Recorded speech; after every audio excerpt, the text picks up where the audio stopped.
ज्ञानाञ्जनशलाकया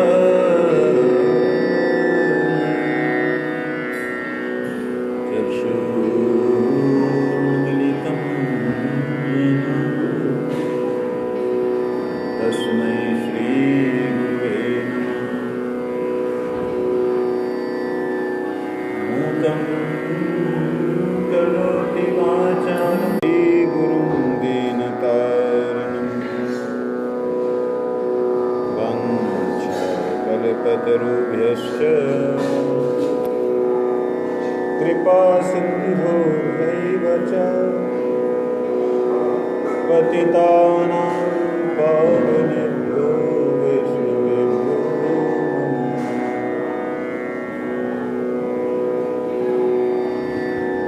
नमो महावदन्याय कृष्णप्रेमप्रदायते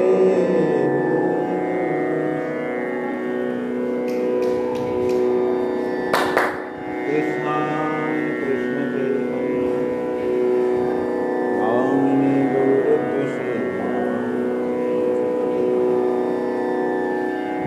हे कृष्ण करुणा सिंधु दीनबंधु जगत्पते गोपेश गोपिकाकान्त राधाकान्त वृन्दाय तुलसी देव्यै प्रियायै केशवस्य च कृष्णभक्ति प्रदे देवी सत्यवत्यै नमो नमः। श्रीकृष्ण चैतन्य प्रभो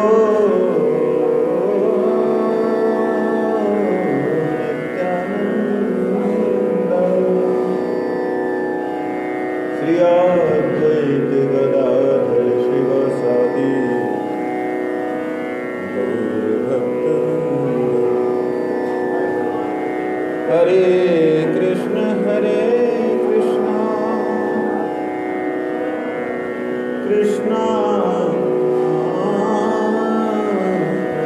हरे हरे हरे राम हरे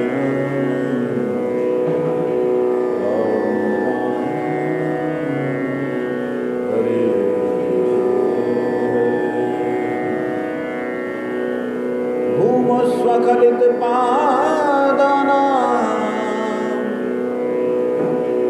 भूमिरेव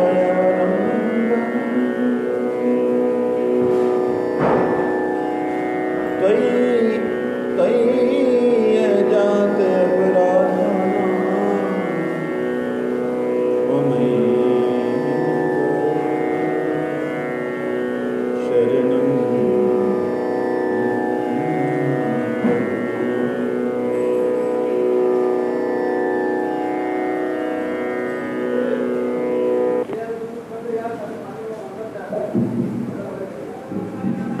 हम लोग यहाँ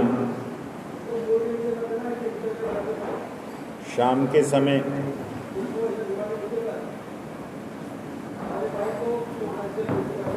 जो प्रणाम मंत्र हैं उनका अर्थ श्रवण करते हैं।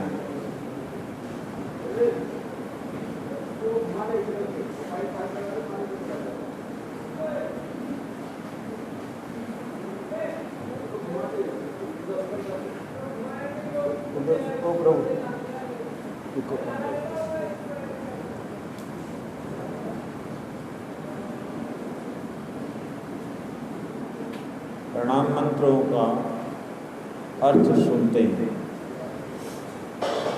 एक बात है, अगर भगवान का नाम और नाम की महिमा हमें मालूम हो केवल शाब्दिक रूप से,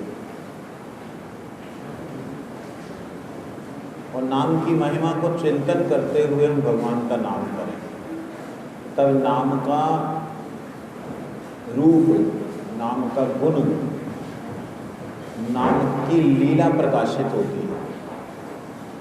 जैसे अगर आपको मदन गोपाल शब्द का अर्थ मालूम हो, शाब्दिक अर्थ, तो मदन गोपाल का नाम, मदन गोपाल की लीला और मदन गोपाल के परिकर, इनका अनुभव होता है, अनुभव होने लगता है। जैसे मदन गोपाल, गोपाल है लेकिन मदन है। मदन मतलब जो मद अभिमान ना रहने दे, मदन जो अभिमान को ना रहने दे, किसी के रूप के अभिमान को, किसी के गुण के अभिमान को, किसी भी तरह के अभिमान को ना रहने दे, वो मदन गोपाल है।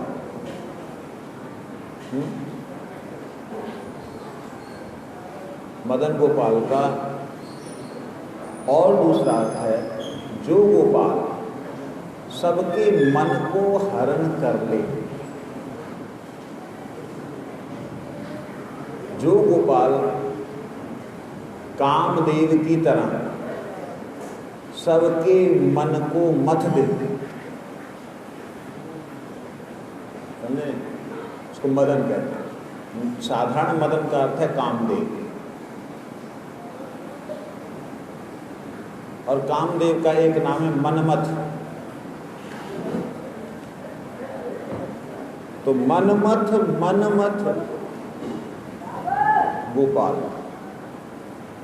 जो मन को मथने वाला है, उसके मन को मथ दे, वो मदन गोपाल। समझ लगी? मनुष्य और सारी सृष्टि सिर्फ वासना के अधीन है। वासना संसारिक विषय भोग वासना, संसारिक विषय भोग वासना में व्यक्ति का मन जो है ना, वो मथ जाता है। जैसे दही मथ जाता है ना, ऐसे उसका हालत हो जाती है। उसको कुछ पता नहीं लगता मैं सख्त था, हो जाता है उसका। कहते मनमथ, अर्थात संसार के, सारे संसार के मन को मथने वाला कामदेव जो है, उसके मन को जो मथ दे, मनमथ मनमथा, उसके मन को जो मथ दे वह मनमथ मनमथा, अर्थात मदन मोहना। मदन को मोह ले। मदन गोपाल का अर्थ भी ऐसे है, जो मदन को गायों की तरह पालन करे, मतलब उसको वशीभूत कर ले, वो मदन गोपाल। तो ऐसे जब भगवान का नाम हम उच्चारण करते हैं, उसके साथ उसके नाम का अर्थ जब हमें मालूम हो, अर्थ के साथ जब हम नाम करें तो उसका असर अलग हो जाता है। समझ में आ रहा है? कुछ नहीं आ रहा ना?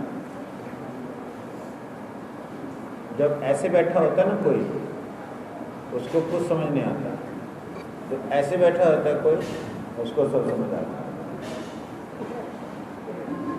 और कैसे बैठा है,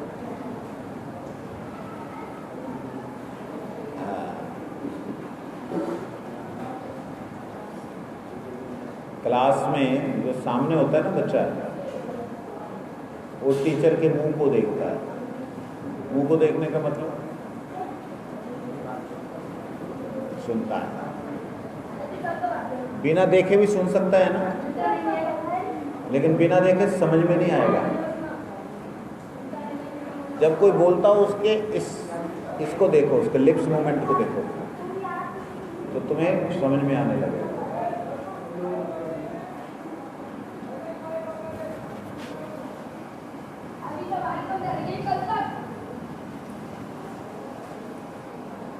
तो जितने भी हम लोग प्रणाम मंत्र करते हैं, उनका अर्थ अगर हमें मालूम हो तो प्रणाम करते हुए भाव बनता है, भाव हृदय में संचारित होता है।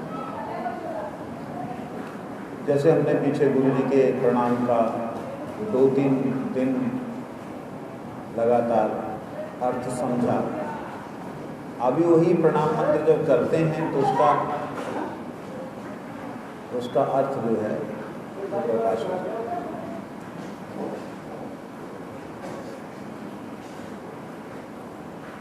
पीछे चोर अग्रगण्य जो अष्टक है उसका अर्थ प्रकाश कर रहे थे, चिंतन कर रहे थे। आपको कोई श्लोक का अर्थ, कोई ऐसा जिसे हम वंदना करते हैं उसका अर्थ कुछ जानना है?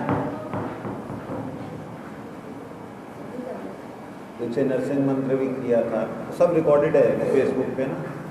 आप पुरानी जो शाम की कथाएं हैं उनमें जाओगे तो उसमें सब में कोई ना कोई श्लोक, कोई ना कोई नरसिंह मंत्र वगैरह का व्याख्या है।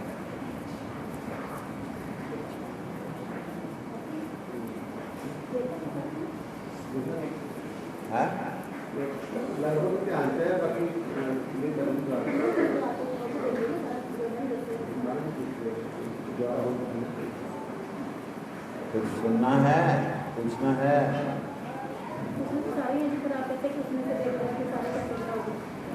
ना मतलब संक्षेप से दोबारा से शुरू करूँगा। एक बार तो संक्षेप कर चुका हूँ। संक्षेप भी किया ना, एक हल्का हल्का चल के एक बार आए हैं, पूरा नहीं किया था। प्रभुपाद जी का प्रणाम मंत्र वहाँ तक हुआ। क्यों नहीं करते? नमः विष्णुपादाय कृष्ण प्रेष्ठाय भूतले श्रीमते भक्ति सिद्धांत करते को।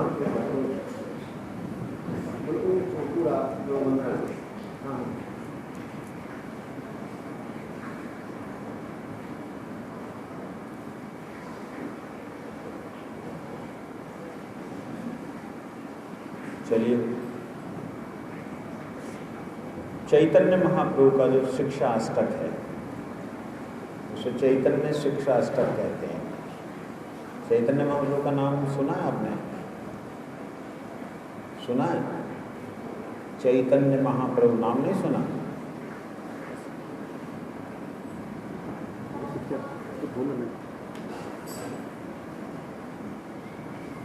ये यहाँ जो राधा रानी खड़ी, बीच में कृष्ण हैं और इधर चैतन्य महाप्रभु हैं, ठीक है। कृष्ण भगवान जी एक दिन सोचने लगे कि मेरी सेवा करके राधा रानी को क्या आनंद मिलता है। जैसे कोई मेरे चरण दबाए तो मुझे तो सुख मिलेगा, अगर वो चरण दबाने की छुट्टी मिल जाए उसको तो उसे सुख मिलना चाहिए कि चल आज छुट्टी मिली। ऐसा होता है ना मम्मी को, चल आज कोई काम नहीं करना पड़ेगा, ऐसा होता? मम्मी ऐसे करती है? हाँ, ऐसे करती है मम्मी? नहीं ना। राधा रानी ऐसी नहीं है। राधा रानी को अगर सेवा ना मिले, राधा रानी को अगर ठाकुर जी की सेवा में कमी लगे तो राधा रानी रो रो करके पागल हो जाती है, बेहोश हो जाती है। तब ठाकुर जी के मन में आया कि आखिर मेरे सेवा करके उनको क्या मिलता है। भाई मुझे सेवा करते मेरे को आनंद मिलता है, लेकिन मेरी सेवा करके उन्हें क्या मिलता है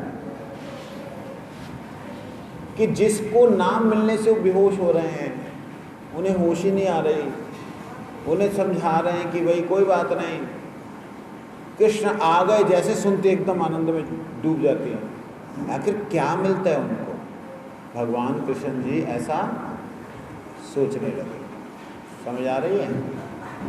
फिर उन्होंने राधा रानी से प्रार्थना की कि आपका हृदय जो है, आपके दिल हृदय में जो भाव है मेरे प्रति, वो अगर भाव एक बार देखने को मिल जाए, एक बार टेस्ट करने को मिल जाए, क्या से भाव से आप मेरी सेवा करते हैं, तो मुझे भी मालूम पड़े कि मेरी सेवा करके भक्त को क्या आनंद मिलता है। समझ लगे? इस भाव को लेने के लिए भगवान श्री कृष्ण ने राधा रानी के भाव को लिया, और राधा रानी के रूप, गोरी है ना राधा जी, श्याम सुंदर तो श्याम वर्ण के हैं, तो उनके गोरे रूप को लिया। दोनों को लेकर के चैतन्य महाप्रभु रूप से आए। समझ लग गए? तो चैतन्य महाप्रभु कौन है? श्री कृष्ण के अवतार। श्री कृष्ण ही चैतन्य महाप्रभु हैं, आए राधा रानी का भाव लेकर के, भक्त का भाव लेकर के, भक्तों के हृदय में क्या आनंद होता है मेरी सेवा करके, इसको देखने के लिए। ठीक, वो चैतन्य महाप्रभु। तुम्हें समझ आ गई? चैतन्य महाप्रभु कहाँ पे आए थे मालूम है? तुम्हारे मम्मी पापा ने कुछ नहीं सिखाया। जब मम्मी पापा के पास बैठने का टाइम नहीं, बैठने का टाइम नहीं, मम्मी को मालूम भी नहीं। मालूम है मम्मी को चैतन्य महाप्रभु कहाँ आए? कहाँ पे आए? चैतन्य महाप्रभु बंगाल में मायापुर में आए। कहाँ आए? कलकत्ता के 120-25 किलोमीटर दूर। वहाँ पर सची माता और जगन्नाथ मिश्र परिवार, जगन्नाथ मिश्र और सची माता के पुत्र के रूप में आए। ठीक, कौन है चैतन्य महाप्रभु? बोलो, अभी बोला 1 मिनट पहले। कौन चैतन्य महाप्रभु कौन है? फिर से बोला, कौन है? हैं? बोल बोल बोल। नकल मार के पास होती है क्या? कौन है? श्री कृष्णा। राधा रानी के भाव को लेके आए। ठीक है, श्री ध्यान देना, कृष्ण भगवान जी राधा रानी जी के भाव को लेकर के बंगाल में मायापुर में जगन्नाथ मिश्र और सची माता के पुत्र के रूप में आए। समझ आ गए? समझ आ गया? उन चैतन्य महाप्रभु ने इस संसार को बड़े बड़े ग्रंथ लिख के नहीं दिए। उन्होंने कान से सुनो, आंख से देखो, तब बोल पाओगे। चेतो दर्पण मार्जनम भव महादावा अग्नि, भव महा दावाग्नि निर्वापणम श्रेय कैरव चंद्रिका वितरणम विद्या वधु जीवनम आनंदम अम्बुधिवर्धनम प्रतिपदम पूर्णा अमृत आस्वादनम सर्व आत्म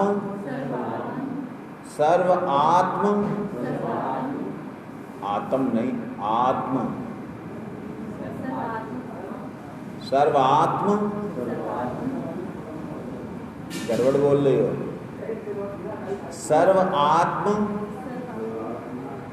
सनपनम परम विजयते श्री कृष्ण संकीर्तनम। ठीक है, ये श्लोक पहला है। ऐसे 8 श्लोक हैं। इसका अर्थ हम लोग थोड़ा सा चिंतन करते हैं। चित्त रूपी दर्पण को मार्जन करने वाले, चित्त क्या है? चित्त को उन्होंने दर्पण का क्यों उपमा दी? चित्त किसे कहते हैं मालूम है?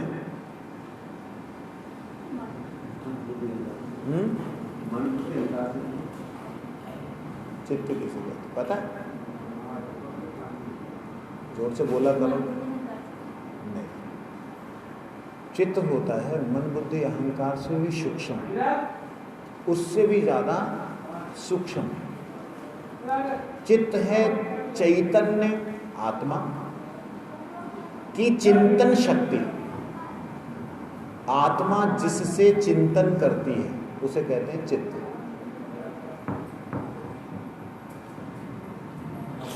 मन जिसका मनन करता है वो है शरीर। बुद्धि जिसका चिंतन कर सकती है वो है मन।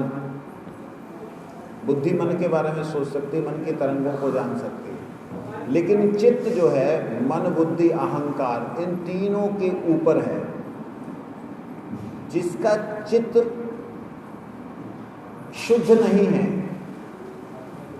उसकी बुद्धि कभी भी स्थिर नहीं हो सकती, उसका मन कभी भी साफ नहीं हो सकता, जहाँ चल नहीं सकता।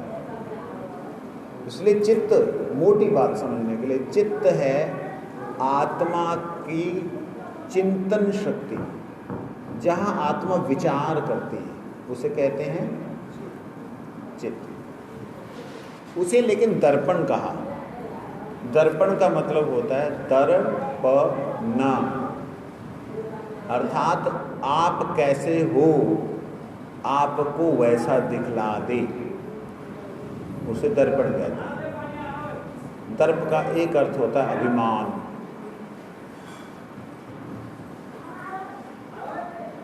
आपको दर्पण में अपने आप को देख करके अभिमान आ जाता है ना, मैं सुंदर हूं, मैं ऐसा हूं। कहते हैं उस अभिमान को जो तोड़ दे वो वास्तविकता में दर्पण है, वो है चित्त दर्पण। चित्त को कहा तेरा मन दर्पण कहलाए। और जो मन दर्पण है ना वो महाप्रभु ने नहीं कहा। मन को दर्पण दुनिया कहती है, वास्तविकता में मन दर्पण नहीं है। दर्पण वो है जो आपके सारे के सारे अभिमान को चूर चूर कर दे और आपको दिखला दे आपकी औकात, वो है दर्पण। जैसे अक्सर हम लोग महापुरुषों के पास जब भी जाते थे, अपने आप में दीनता, महाराज ਤੁਹਾਡੇ सेवक हैं, वह ਤੁਹਾਡੀ कृपा है, आपके बिना महाराज कुछ नहीं है। नाटक करते थे जैसे ये सोचते कि इन्हें कुछ पता ही नहीं है। ये बात नहीं है, कई बार दीनता भी होती थी, लेकिन उस दीनता में हम कितने गिरे हुए हैं, और अगर हमें वह मालूम हो जाए कि मैं इतना ही गिरा हुआ हूं कि मैं इस शरीर में आसक्त हूं, इस शरीर में आसक्त होने से ज्यादा कोई गिरा हुआ गिरी हुई अवस्था हो सकती है। मैं अगर इस बच्चे को देखता हूँ, मेरी बुद्धि जो है ना बच्चे वाली हो जाती है, उधर समझाने का चला जाता है। लेकिन मैं आप लोगों को देख करके बोलूँगा, तुम लोग कोशिश करना समझने की, थोड़ी सी ऊपर से निकलेगी बट ध्यान से सुनते रहना।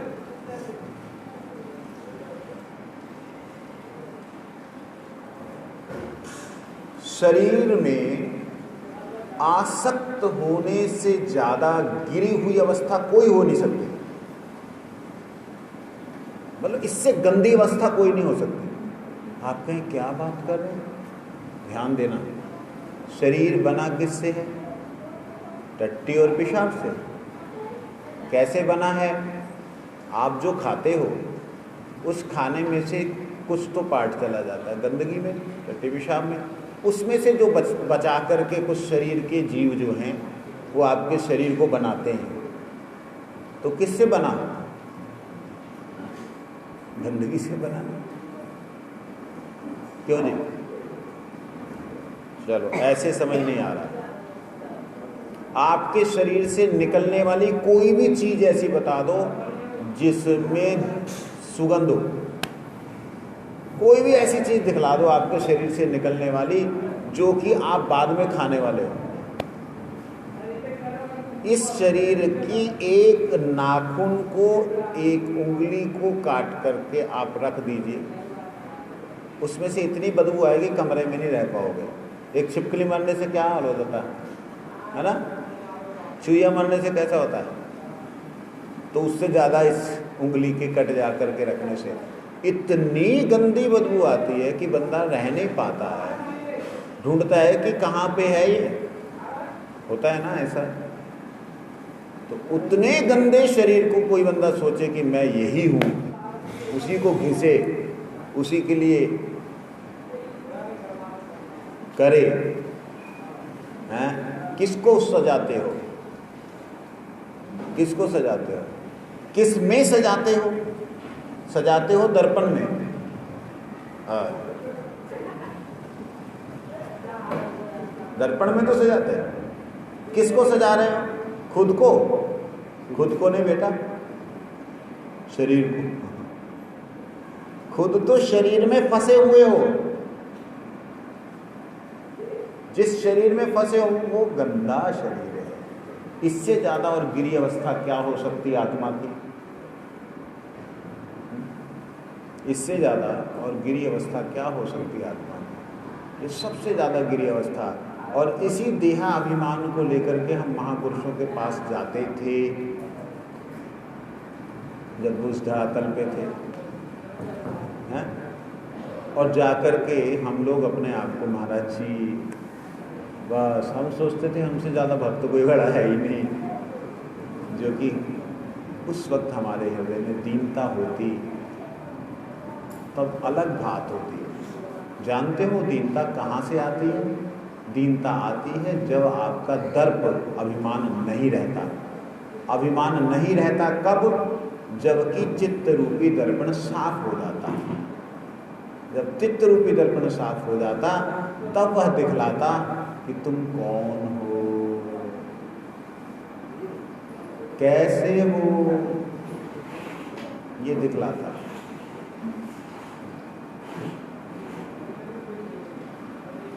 तो चेतो दर्पण मार्जनम का अर्थ है चित्त रूपी दर्पण को मार्जित करने वाले। जब चित्त आत्मा की चिंतन शक्ति है, जहाँ आत्मा का चिंतन प्रकोष्ठ है, जहाँ आत्मा का चिंतन स्थान है, अगर चित्त, तो आत्मा तो पवित्र है। तो आत्मा का चिंतन स्थान अपवित्र कैसे हो गया? वो गंदा कैसे हो गया? है ना? वो गंदा हो सकता है? वो तो गंदा नहीं हो सकता है। चित्त तो कभी गंदा हो नहीं सकता। फिर क्यों महाप्रभु बोला साफ करते हैं उसको मरिमार्जनम? क्यों कहा? ये उसी प्रकार से है जैसे हीरा गंदी नाली में गिर गया और उसके ऊपर गंदगी चढ़ गई। प्रश्न ध्यान से सुनना, उत्तर ध्यान से देना। क्या हीरे में गंदगी है? क्या हीरे में गंदगी है? क्या हीरे पे गंदगी है? ना हीरे में गंदगी, ना हीरे पे गंदगी। गंदगी हीरे से पूरी तरह अलग है। गंदगी पूरी तरह हीरे से अलग है, लेकिन हीरा उसमें लथपथ हो गया, उसके अंदर अपने आप को हीरे ने समा दिया, जिसके कारण अब हीरा नजर नहीं आ रहा है। जिसके कारण अब हीरा नजर नहीं आ रहा है। ऐसी अवस्था चित्त की है। चित्त कभी भी ना गंदा था ना गंदा है। उसके ऊपर ध्यान दीजिए, किस चीज की गंदगी आई? आप ध्यान से सुनना। उसके ऊपर किस चीज की गंदगी आई? मन, बुद्धि, अहंकार की। किसकी गंदगी आई? कौन से मन की, कौन सी बुद्धि की, कौन से अहंकार की? जो मन हमें शरीर के लिए ही केवल मात्र चिंतन करने में लगा देता है। जो बुद्धि हमको शरीर के अलावा कुछ और सोचने ही नहीं देती, जो अहंकार हमें बतलाता कि हम ये हैं, इसका सुख ही सुख है। ये मन बुद्धि अहंकार, जड़ मन बुद्धि अहंकार जो है, ये शरीर, ये चित्त के ऊपर गंदगी है। मन बुद्धि में क्या है? मन और बुद्धि में क्या आ रहा हूं। आपका प्रश्न अच्छा है। मन और बुद्धि में अंतर क्या है? देखा जाए मन बुद्धि अहंकार ये तीनों मिश्रण हैं। मिश्रण जानते हैं? जैसे ये शरीर 5 तत्वों का मिश्रण है, इसमें से आप एक भी तत्व को अलग से नहीं दिखला सकते, दिखला नहीं पाएंगे। अगर आँख में से आप दिखाना चाहें आग तो नहीं दिखा सकते, है ना? लेकिन आँख में अग्नि है तभी वो देख पा रही है, दृश्य तभी देख सकती है। आँख में रोशनी जिसे कहते हैं, अग्नि है। पेट में अग्नि है लेकिन अग्नि ऐसे जलती हुई दिखाई नहीं देती, जठरा अग्नि। क्रोध में अग्नि है लेकिन क्रोध में अग्नि जलती हुई दिखाई नहीं देती, बंदा उबलता है। समझ लग रही है? तो जैसे ये तत्व एक साथ जुड़े हुए, मिले हुए हैं, इन्हें अलग करके कोई दिखला नहीं सकता, लेकिन इनकी अलग अलग परिभाषाएं हैं। इसी प्रकार से मन बुद्धि अहंकार ये तीनों एक साथ मिले हुए हैं, एक दूसरे के साथ मिक्स हैं, लेकिन इनकी अलग अलग परिभाषा है। वो क्या है? मन का मतलब है जो संकल्प और विकल्प करे। संकल्प विकल्प, एक काम करता हूँ, ऐसा कर लो, नहीं ये नहीं, ऐसा ठीक होगा, नहीं ऐसा ठीक है। जो ऐसा नहीं ऐसा करता रहे वो है मन। जो स्थिर नहीं है, ध्यान देना, जो स्थिर नहीं है, कभी ये तो कभी वो सोचता रहता है, उसे कहते हैं मन। ठीक? बुद्धि कहते हैं जो निर्णय लेती है, नहीं ये ठीक है, वो है बुद्धि। जो डामाडोल की पीछे से उसको स्थिर कर दे, उसको स्थिर करे, वो है बुद्धि। और अहंकार तो अहंकार है। अहंकार का मतलब है अपना अहम मतलब मैं आकार में परिवर्तित कर दे। अपने अहम को हम इस शरीर रूपी आकार में परिवर्तित कर दें, अपने शरीर को ही मैं समझने लगूं, अहंकार। शुद्ध अहंकार, शुद्ध बुद्धि, शुद्ध मन, ये तीनों चीज़ें थोड़ा सा अलग है। ये आत्मा की प्रक्रिया हो जाती है, जो शुद्ध है, जो शरीर के बारे में चिंतन करते हो अशुद्ध है। अब ध्यान दीजिए किस प्रकार इसको हम समझेंगे। मन और बुद्धि अलग अलग है। मान लो हमारे पर मुझे निष्किंचन महाराज उदाहरण देते थे। आप गए स्वीट शॉप पे, ठीक है, सारी मिठाइयाँ खुली हैं और आपके मन में आया पैसे तो कम है, थोड़ा इसका टेस्ट मिल जाता है, और वहाँ टेस्ट करने को मिलता नहीं, ठीक है ना। जैसे है एडवर्टाइजिंग भी कर रहे हैं, तो ओ जाके मिठाई लेके आनी थी और तो बारिश हो रही थी। हाँ, डेली आधा किलो मिठाई जो है वहाँ से लानी है और 3000 रुपये उनको महीने का देना है, उसका फाइनल किया है। चलिए,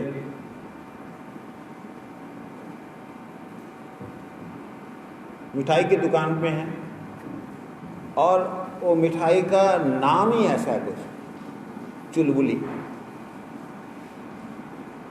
और दिखने में भी कुछ ऐसी है।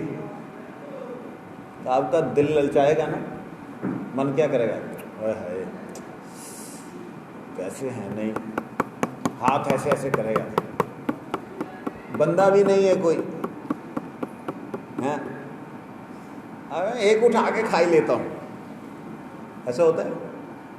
तो वो जो उठाने की बात सोच रहा है, जिसके अंदर लोभ आ रहा है, जो कह रहा है पैसा नहीं है, वो कह रहा है कि अगर खाएगा, बुद्धि कहती है बेटा अगर ऐसा करेगा ना जूते पड़ेंगे, पकड़ा गया तो कोई तो नहीं है, इधर उधर देखता कोई नहीं है, अरे ऊपर कैमरे लगे हैं, ओ कैमरा लगा है। बुद्धि निर्णय देती है।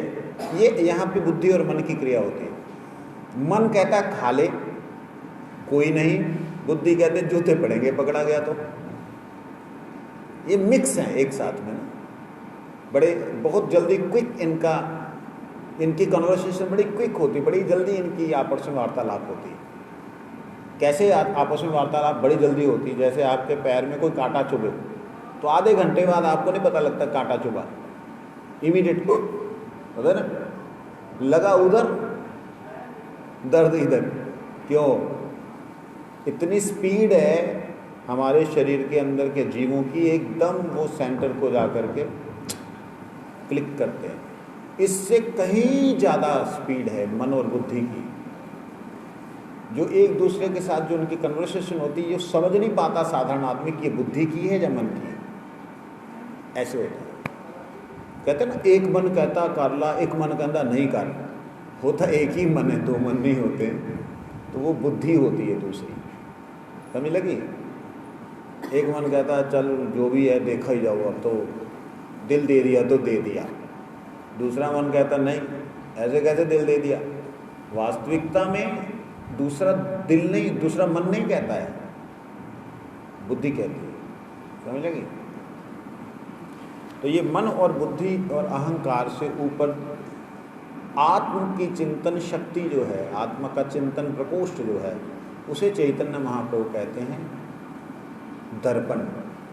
उसे कहते हैं चित्त, चित्त रूपी दर्पण। इसी चित्त में ध्यान दीजिएगा, इसी चित्त में जन्म जन्मांतरों के संस्कार संचित होते हैं, वही गंदगी के रूप में होते हैं। जन्म जन्मांतरों में जो हमने मन बुद्धि अहंकार से किए हुए कर्म हैं, उन कर्मों का प्रभाव इनके ऊपर जमता रहता है। तो इसकी लेयर अलग अलग है। जैसे धूल है तो आपने कपड़े से साफ कर दिया, कीचड़ है तो आपको पानी से साफ करना पड़ा, है ना। अगर पत्थर की जैसी लेयर बन जाए, जैसे माना जाए कई बार आप लोग देखते होंगे आपके बाथरूम वगैरह में वाइट कलर सी लेयर बन जाती है, तो पानी से नहीं जाती है, वो एसिड डालना पड़ता है ना, एसिड डालना पड़ता है। ऐसे ही अगर वज्र का लेप हो जाए तो उसको धीरे धीरे छेनी से तोड़ना पड़ता है, अंदर शीशा ना टूटे, है ना। इसी प्रकार से जहाँ पर आपको ज्ञान, तथा कथित ज्ञान, मैं ही ब्रह्म हूँ, मैं ही परमात्मा हूँ, आत्मा ही परमात्मा है, जो ऐसा ज्ञान है आत्मा ही परमात्मा है, ये है वज्रलेप। ये उस पत्थर की तरह है जिसमें और कोई ज्ञान टिक ही नहीं सकता। आप उसमें भक्ति की बात करो, आएगी नहीं। क्यों? आत्मा ही परमात्मा है तो किसका भजन, किसका ध्यान, सोहम सोहम सोहम। अरे सो मतलब वो, अहंग मतलब मैं वही, मैं वही। हो सकता है तू वही है क्या?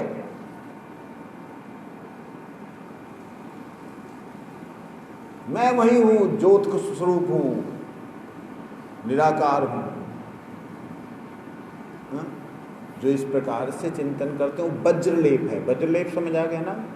उसके ऊपर कोई भक्ति की बात टिक ही नहीं सकती, उसके ऊपर कोई प्रेम का अंकुर हो ही नहीं सकता।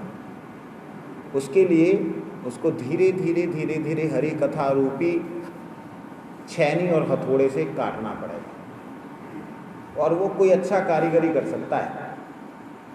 मेरे जैसे अनाड़ी को दोगे मैं तोड़ ही दूंगा। अच्छा तू भगवान, आ जाएगा, दो थप्पड़ लगाए तो बता भगवान है। समझ लगी? आत्मा ही परमात्मा है, ऐसा सुनते आए हो ना? क्या आत्मा ही परमात्मा है? अगर आत्मा ही परमात्मा, परमात्मा माया में क्यों फंस गया? परमात्मा ने माया में फंसा, माया के विकार में आ गया, इसका परमात्मा विकारी हो गया क्या? परमात्मा विकारी होता है? इसलिए वज्रलेप है। कीचड़ वाला लेप कौन सा है? कीचड़ का लेप है सिद्धियां प्राप्त हो गई, योग सिद्धियां प्राप्त हैं। कोई आया, हाँ बच्चा क्या बात है, जा तेरा हो जाएगा, तेरा नहीं होगा, जा, ये सिद्धियां प्राप्त हो गई, ये योग सिद्धियां, ये कीचड़ लेप है। और एक धूल का लेप है, धूल का लेप है, अच्छे कर्म करता है, उसे पता ही नहीं है कि भगवान की भक्ति क्या है। लोगों को पानी पिला दिया और लोगों के सेवाएं कर दी, ये है धूल का लेप। वास्तविकता में लोगों की सेवा करना पाप नहीं है, अच्छा है, परंतु किस उद्देश्य से कर रहे हो, किस लिए कर रहे हो। मेरे पास में अभी कुछ दिन पहले यहाँ कोई आया, उन्होंने बोला स्वामी जी मैं कोई हरिनाम नहीं कर सकती, लेकिन मैं सोशल सर्विसेज करती हूँ, लोगों की सेवा में हम लोग NGOs हमारा ग्रुप है, तो हम लोग बहुत ऐसा सेवा करते हैं, आप क्या कहना चाहते हैं। मैंने कहा आप लोग क्या सेवा करते, तो मुझे तो समझ नहीं आ रहा। कहते और उसको एकदम झटका सा लगा मेरे से पूछा, मेरे से तो सीधा सीधा ही होता है ना उत्तर। मैं कहा मेरे को समझ नहीं आ रहा। मैं कहा गाय से ज़्यादा आप सेवा नहीं कर सकते। मेरे को लगता है सूअर हमसे ज़्यादा सेवा करता है, गंदगी सफाई करता है। वो सुन के हैरान हो गई कि क्या कह रहे हैं, बंद कर दो। पशु पक्षी ये सब हमसे ज़्यादा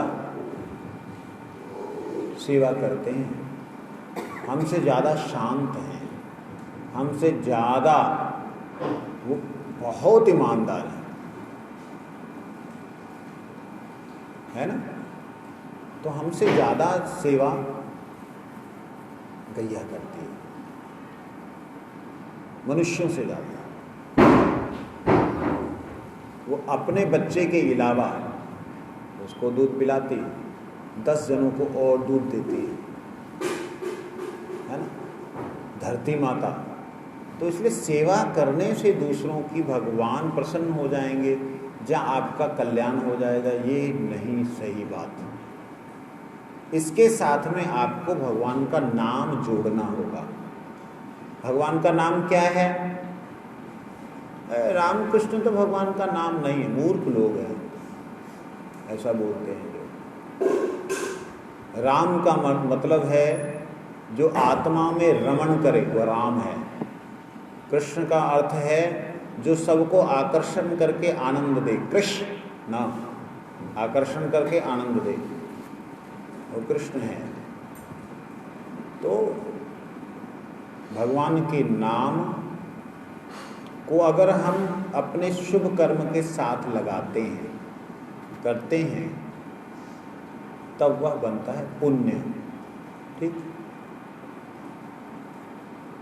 भगवान का नाम लगाने से, नाम करवाने से, अगर वो सामने वाला करता है तो बन जाता भक्ति, वही कर्म है।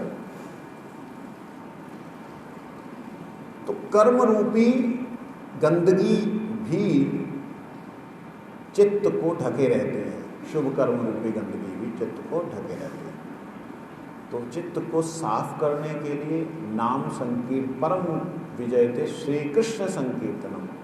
श्री मतलब श्री राधा रानी, कृष्ण मतलब कृष्ण, संकीर्तनम मतलब उनके सम्यक कीर्तन, जिसमें उनकी लीला का, गुणों का, जिसमें उनकी शक्ति का वर्णन हो, ऐसे कीर्तन। इसके द्वारा चित्त रूपी दर्पण मार्जित होता है। समझ आई अभी? चित्त रूपी दर्पण मार्जित होता है। चित्त को पकड़ा जा सकता है, मन को तो पकड़ा नहीं जाता, बुद्धि पकड़ में नहीं आती, अभिमान पकड़ में नहीं आता। चित्त को पकड़ा जा सकता है, जब पकड़े नहीं जाएगा तो सफाई कहाँ से होगा?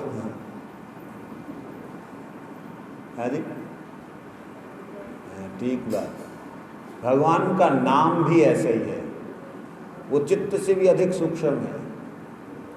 सूक्ष्म तत्व स्थूल को पकड़ लेता है, सूक्ष्म तत्व स्थूल को पकड़ लेता है।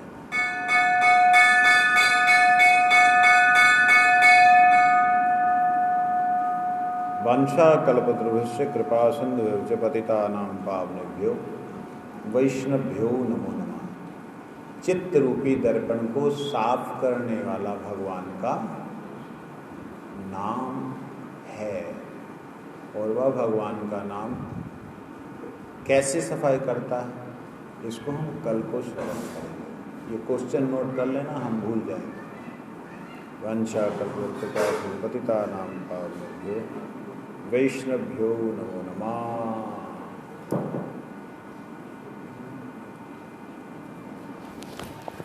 जय राधे श्याम। आज की सभा को यहीं विश्राम। जय राधे श्याम।